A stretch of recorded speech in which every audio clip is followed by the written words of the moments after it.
Hello friends, ఈరోజు అయితే చూడండి నేను అంగన్వాడీ పిండితో బిస్కెట్స్ అయితే చేస్తూ ఉన్నాను. ముందుగా అయితే అంగన్వాడీ పిండి వేసుకోవాలి. తర్వాత దాంట్లో కొంచెం గోధుమ పిండి, కొంచెం సాల్ట్, మరి కొంచెం సోడా అయితే వేసుకొని ముందుగా వచ్చి పొడి పిండిని కలుపుకోవాలి. ఈ కలుపుకున్న పిండిని అయితే తడి చేసుకుంటూ నీళ్ళతో బాగా ముద్దలా అయితే చేసుకోవాలి ఫ్రెండ్స్. చాలా మెత్తగా కలుపుకోవాలి.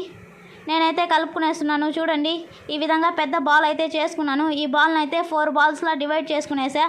ఒక్కొక్క బాల్ అయితే ఇంకా చపాతీ కర్రతో చపాతీలా చేసుకొని ఒక మూత అయితే తీసుకొని రౌండ్ బిస్కెట్స్లా కట్ చేసుకునేసాను. చూడండి, నేనైతే ఏ విధంగా చేస్తున్నానో ఆ విధంగా కట్ చేసుకోండి ఫ్రెండ్స్ మీరు.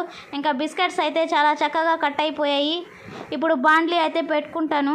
ఇంకా బాండ్లీ పెట్టుకొని ఆయిల్ వేసుకొని కట్ చేసి పెట్టుకున్న బిస్కెట్స్ని అయితే ఆయిల్లో వేసి రెడ్ కలర్ వచ్చేంత వరకు వేయించి ఇంకా తీసేయడమే ఫ్రెండ్స్. ఇంకా బిస్కెట్స్ అయితే రెడీ. ముందుగా అయితే మీరు నా వీడియోస్ చూడాలనుకుంటే నా ఛానల్ని సబ్స్క్రైబ్ చేయండి. ఈ వీడియో నచ్చితే లైక్ చేయండి. Bye friends.